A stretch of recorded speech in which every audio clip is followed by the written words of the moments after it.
साफ करने की जिम्मेवारी भारतीय जनता पार्टी की सरकार की है। छठ का त्योहार यमुना मैया पर मनाने का अवसर मिलेगा। आजादपुर मंडी का बेटा राजकुमार भाटिया आज विधानसभा में आपके संघर्षों की आवाज को बुलंद करने जा रहा है। आजादपुर मंडी वालों के पास हराम का पैसा है। भैया है हराम का पैसा तुम्हारे? मंडी वालों को सारे सुख मिल जाए लेकिन रजाई का सुख आज तक नहीं मिला। बाबू आपने तो बर्रे के छत्ते में हाथ डाल दिया, मंडी वालों से पंगा ले लिया आपने। और मैं तो कहता हूं कि हम बड़े नहीं फिर भी बड़े हैं। लोग जहां गिर पड़े हैं हम खड़े के खड़े हैं। हम बड़े नहीं फिर भी बड़े हैं।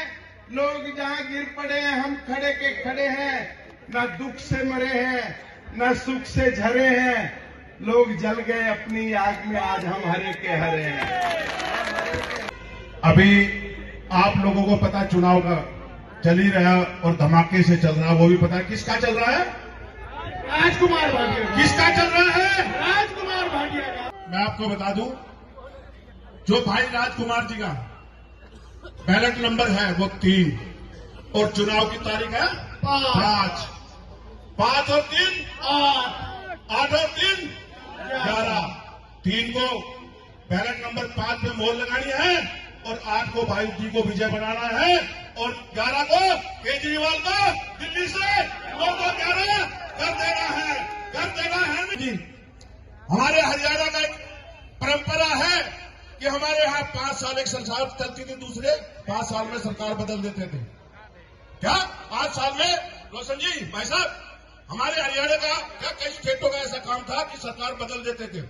हमारे यहाँ हरियाणा में हैट्रिक लगाई है हरियाणा वालों ने, हैट्रिक। वो भी क्यों लगाई है? मोदी जी की नीतियों में। मोदी जी की जो नीति है वो खरी नीति है, कोई झूठी नीति नहीं होती, मैं आपको बता दूं। तो आने वाले एक और बता दूं हमारी मोदी जी की नीति, ये नहीं पता लगता हमारे यहाँ कौन कार्यकर्ता सीएम बन जाए, मंत्री बन जाए, क्योंकि मोदी जी सबकी तरफ देखते हैं, छोटा या बड़ा सबको प्यार से देखते हैं। तो मैं यही कहूंगा, आने वाली 5 फरवरी को दिन बुधवार को सुबह उठना है जल्दी और अपनी वोटिंग तो करनी है। साथ में 10 साथ में लेकर जाना है भाइयों ने। यमुना में डुबकी लगाकर वहां पर खड़े हैं और संकल्प ले रहे हैं कि भारतीय जनता पार्टी की सरकार आने के तुरंत बाद जो 8800 करोड़ रुपए की गाद यमुना में डाल दी गई है उसको निकालकर साफ करने की जिम्मेवारी भारतीय जनता पार्टी की सरकार की है। क्योंकि अगले साल आप सभी को छठ का त्योहार यमुना मैया पर मनाने का अवसर मिलेगा। इसलिए मनोज तिवारी जी अभी वहीं रुके हुए हैं और चलने की तैयारी में है। आप लोग अनिल भैया कह रहे थे कि आप 4 घंटे से यहां रुके हुए हैं, तो इसमें भी आपका और मेरा कोई कसूर नहीं है। आपका भाई विधायक बनने जा रहा है, इतना सब्र तो करना ही पड़ेगा। एक बच्चे की स्कूल में एडमिशन करानी पड़े तो 1 महीने का समय लगता है, रोज चक्कर काटना पड़ता है। एक राशन कार्ड बनवाना हो तो राशन कार्ड के दफ्तर में पिछले 10 साल से कोई राशन कार्ड नहीं बना है और आपका तो भाई विधायक बन रहा है, 4 घंटे लग भी गए तो कौन सी बड़ी बात है। वो कहते हैं जितना दिया सरकार ने मुझको उतनी मेरी औकात नहीं, करम नवाजी है मेरे मंडी वालों की, मुझ में तो कोई ऐसी बात नहीं। मैं जो कुछ हूं आजादपुर मंडी की वजह से हूं, इस बड़े परिवार की वजह से हूं और इन बुजुर्गों के आशीर्वाद की वजह से हूं। मेरी आज भी जो पहचान है वो राजकुमार भाटिया आजादपुर मंडी वाले के नाम से होती है। और जब राजकुमार भाटिया मंडी वाला कहीं जाता है तो उसकी शक्ल ऐसे नहीं दिखती, उसकी शक्ल ऐसे दिखती है। आपकी शक्लों में मेरी शक्ल है, क्योंकि मैंने आपके साथ इसी आजादपुर मंडी के कीचड़ में अपने पांव सनाए हैं, अपने कपड़े खराब किए हैं और अब तो आजादपुर मंडी के कीचड़ से कमल खिलने जा रहा है। आपको भी चिंता की जरूरत नहीं। आ रहे हैं और आजादपुर मंडी के भी अच्छे दिन आने वाले हैं, क्योंकि आजादपुर मंडी का बेटा राजकुमार भाटिया अब विधानसभा में आपके संघर्षों की आवाज को बुलंद करने जा रहा है।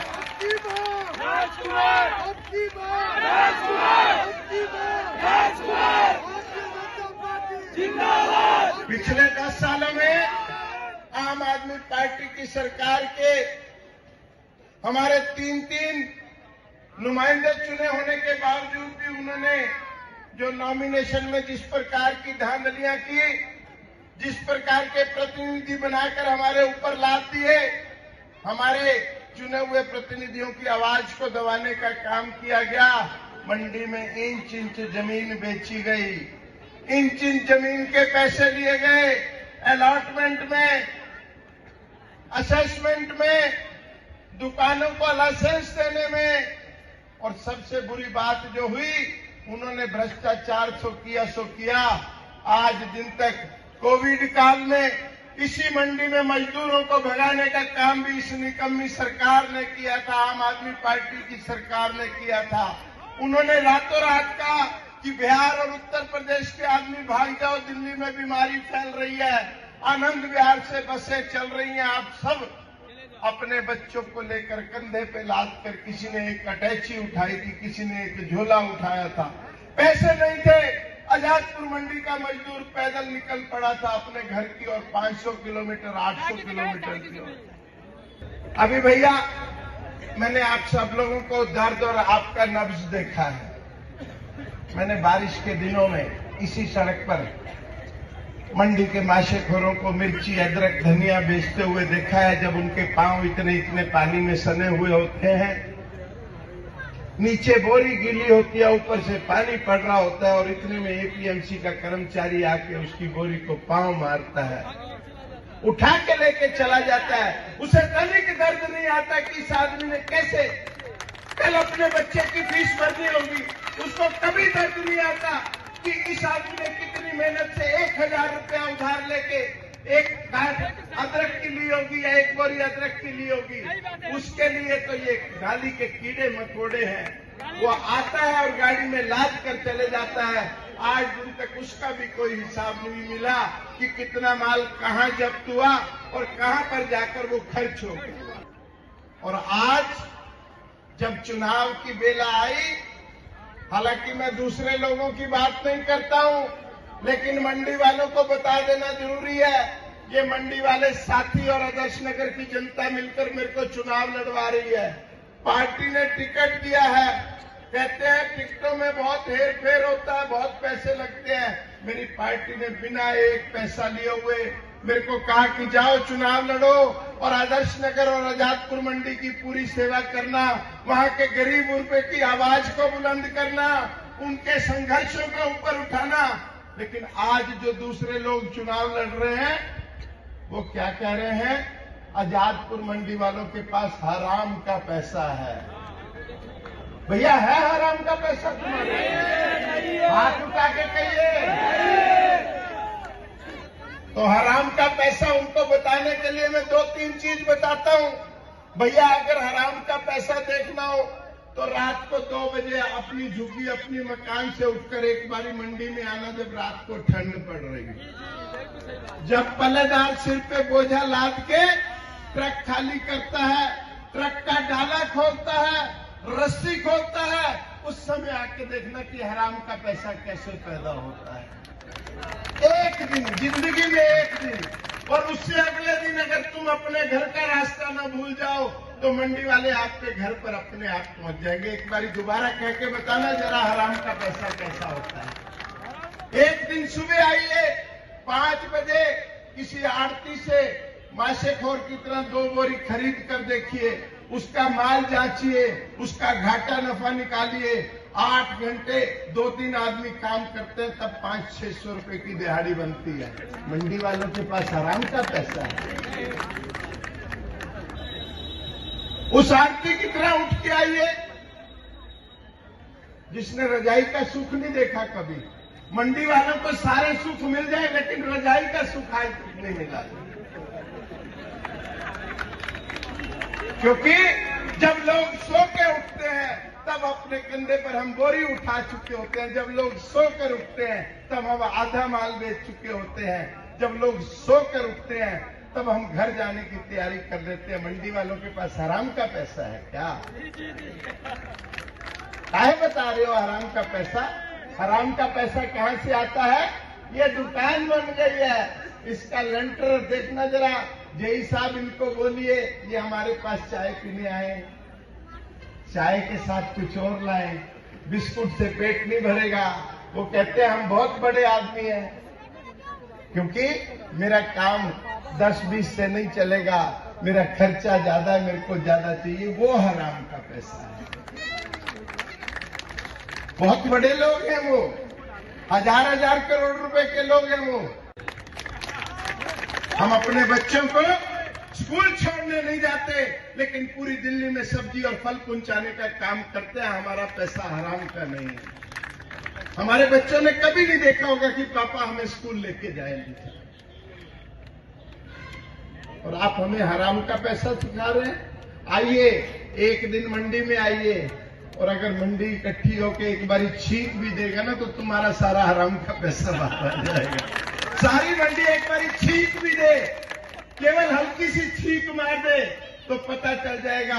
लेकिन आपने तो मुकेश बाबू, अब नाम लेके बता रहा हूं, मुकेश बाबू आपने तो बर्रे के छत्ते में हाथ डाल दिया, मंडी वालों से पंगा ले लिया आपने। सीधा सीधा चुनाव लड़ते तो कोई दिक्कत नहीं थी, मैं भी चुनाव लड़ता हूं, आप भी लड़ते हैं। लेकिन ऐसा कह देना कि किसका पैसा हराम का है और किसका हलाल का, ये तो गलत बात है ना। इसका खमियाजा भी भुगतना पड़ेगा, क्योंकि आजादपुर मंडी पूरी एक तरफ है कि नहीं है? हाथ उठाइए, है कि नहीं है? और फिर वो बहुत बड़े लोग हैं मंगला जी, ढेर सारा पैसा उनके पास, और इतने बड़े हैं, इतने बड़े हैं, इतने बड़े हैं कि उनको छोटे लोग नजर नहीं आते हैं। लेकिन हम भी बड़े हैं, हम मेहनत की कमाई से अपने बच्चों का पेट पालते हैं। हम अपना घर द्वार छोड़ के 1000 किलोमीटर से इस दिल्ली शहर को सब्जी पहुंचाने का काम कर रहे हैं, मेहनत से खा रहे हैं। हम भी बड़े, और मैं तो कहता हूं कि हम बड़े नहीं फिर भी बड़े हैं। लोग जहां गिर पड़े हैं हम खड़े के खड़े हैं। हम बड़े नहीं फिर भी बड़े हैं। लोग जहां गिर पड़े हैं हम खड़े के खड़े हैं। ना दुख से मरे हैं, ना सुख से झरे हैं। लोग जल गए अपनी आग में, आज हम हरे के हरे हैं। में डाल दिए हैं, जिसमें हर मजदूर के लिए सबसे पहले मैं नीचे से शुरू करता हूं। जो मेरा मजदूर रात को आता है, लुटता है, पीटता है, गुत्थी संभाल के रखता है, टेलीफोन को पीछे डाल के रखता है, लुट न जाए इस डर से दुबकता दुबकता मंडी में आता है। सबसे पहले मंडी में चौकी की जगह नया थाना बनवाने का प्रोविजन सबसे पहले इस मंडी में, और गेट पर आपकी लुटाई पिटाई न हो जाए, इसके लिए गेटों पर और मंडी के अंदर हाई पावर के सीसीटीवी कैमरे, केजरीवाल वाले कैमरे नहीं, असली वाले कैमरे लगवाने का काम हम करेंगे। भले मुझे इन सेठ लोगों के हाथ जोड़ने पड़े, इनके पांव पड़ने पड़े, इस मंडी में हर दुकान पर कैमरा होगा और हर गेट पर हाई रेजोल्यूशन के नाइट विजन के कैमरे होंगे, जिसमें रात को भी फोटो खींची जाएगी। बड़ी हाई मास्ट लाइटें आधी से ज्यादा खराब पड़ी, क्योंकि कमीशन मिलता है। बल्ब हो ना हो कोई बात ही नहीं है, सब लाइटों में बल्ब चाहिए। और मंडी में घुसने के लिए जितनी कुव्यवस्था है, पैदल भी नहीं आ सकता आदमी, साइकिल वाला भी नहीं आ सकता, गाड़ी वाले की तो बात ही क्या है। मंडी को जाम मुक्त करवाने का काम एपीएमसी आजादपुर की व्यवस्था को बनाकर तुरंत किया जाएगा। भाई बता रहे थे कि शौचालय की व्यवस्था बहुत खराब है। शौचालय, पेशाब घर और खासकर महिलाओं के लिए तो यहाँ कुछ भी नहीं है। अगर आप शौचालय में चले जाएं तो शौचालय के साथ साथ उल्टी आने की भी गारंटी है वहां पर। इतनी बुरी हालत है, पानी नहीं है। पानी बिल्कुल नहीं है, पीने का भी नहीं है और धोने के लिए भी नहीं है। हम इंसान है या जानवर है, आपने हमें समझ क्या रखा है। और आज दिन तक आम आदमी पार्टी सरकार का कोई भी मंत्री यहां कर ये नहीं कह गया कि यहां प्याऊ नहीं है, मैं यहां प्याऊ बनवाऊंगा। लेकिन उनमें घोटाला लगातार चल रहा है। किसान भवन की हालत आप देख रहे हैं, मजदूर विश्राम घर की हालत आप देख रहे हैं। लेकिन इन सब के साथ साथ सबसे बड़ी बात, आज पहले दुकानों पर मजदूर रहा करते थे, आज सब मजदूरों को जगह लेकर किराए पे रहना पड़ता है। क्योंकि दुकान बनाने में जितनी दिक्कत एपीएमसी और एमसीडी करती, साल तक इस देश की पीठ पर खंजर भोंका है। याद करो वो दिन 2014 से पहले, अभी बिहार से आए हुए विधायक बता रहे थे, केवल याद कीजिए 75 साल के कार्यकाल में कौन सा ऐसा प्रधानमंत्री या राष्ट्रपति ऐसा होगा जिसने सड़क के किनारे, जिसने रेल की पटरी के किनारे मेरी माताओं बहनों को खुले में शौच करते हुए नहीं देखा होगा, शर्म से देखा होगा, शर्म आई होगी। किसी ने गाड़ी का शीशा बंद कर दिया, किसी ने पर्दा लगा लिया, क्योंकि बहन बेटी तो सबकी साझी होती है, मैं उन पर इल्जाम नहीं लगा रहा हूं, लेकिन देख के शर्म से नजर झुका ली। मेरे प्रधानमंत्री जी ने देखा, और जब वो 75 साल की बात करता हूं तो उसमें एक महिला प्रधानमंत्री भी थी जो कई साल तक रही। महिला को देखकर भी कोई सोच नहीं आई।